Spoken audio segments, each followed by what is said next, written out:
আসসালামু আলাইকুম ভিউয়ার্স, কেমন আছেন? আলহামদুলিল্লাহ আমি ভালো আছি। আশা করি আপনারাও ভালো আছেন। আজকে সন্ধ্যার নাস্তা হিসাবে আমি একটা পাকোড়া বানিয়েছিলাম।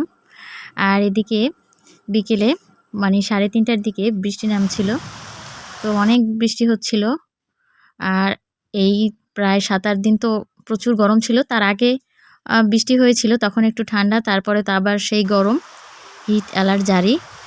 তো আমার বাইরে বৃষ্টি হচ্ছে দেখে ওরাও খুব আনন্দ করছিল। তো সেটা আমি আর উঠাইনি। তো আজকে বিকেলে আমি ওদের জন্য আলু দিয়ে একটা নাস্তার মতো বানানোর চেষ্টা করছি।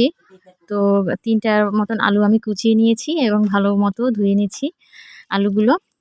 তারপরে একটু ও এটা একটু ভালো মতো ধুয়ে নিতে হবে। আলুর যে সাদা ওটা আর কি থাকবে না। তাহলে আলুগুলো একটু ওটা মুচমুচে হবে। ভাজার সময় যেহেতু আমি এটা পাকোড়া করব। তো সেজন্যে আমি এর সাথে ২ প্যাকেট নুডলসের মসলা আর একটু পেঁয়াজ আর একটু শুকনো মরিচ কুচিয়ে নিয়ে নিয়েছি। আর শেষে যখন আমি এটাই করব একটু চালের সুজি দিয়ে দেব। তো এখন আমি পেঁয়াজ কুচিটা একটু হালকা ভেজে নিয়েছি আর এর সাথে কয়েকটা জিরা দিয়ে দিলাম একটু ঘ্রাণ আসার জন্য। তো এটা হালকা আমি ভেজে এখন একটু পানি দিয়ে দেব এবং শুকনা মরিচটা কুচিটা এখন দিয়ে দেবো আরকি। তো এটার সাথে এখন আমি এই নুডলসের ১ প্যাকেট মসলা দিয়ে দিলাম।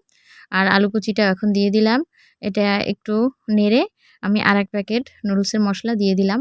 ওরা তো একদমই ঝাল খেতে পারে না, তো সেজন্য আমি কমই দিলাম। তো এখন নুডলসগুলোও দিয়ে দিলাম সাথে।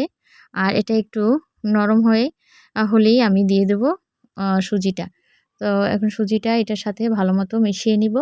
আর যখন এটা একসাথে লেগে আসবে তখন আমি উঠিয়ে নেব পাকোড়া তৈরি করার জন্য। তো এটা এখন ভালোমতো উল্টে-পাল্টে নিয়েছি, শুকনো হয়ে গেছে। তো আমি এটা নামিয়ে এখন এটা একটু ভালোমতো হাতের সাহায্যে নরম করে তারপরে গোল পাকোড়ার মতো বানিয়ে নিব। তো সেজন্য এটা খুব গরম ছিল। তো আমি আস্তে একটু ফ্যান ছেড়ে তারপরে ঠান্ডা করে এটাকে এভাবে বানিয়েছি যে এরকম হবে। আর এদিকে আমি তেল গরমও দিয়েছি। আর এটা ডুবো তেলে করলেও ভালো হয়। আর এমনি হালকা অল্প তেলে করলেও হয়। তো আমি এটা এখন দিয়ে দিয়েছি। এটা লাল করে উঠাবো।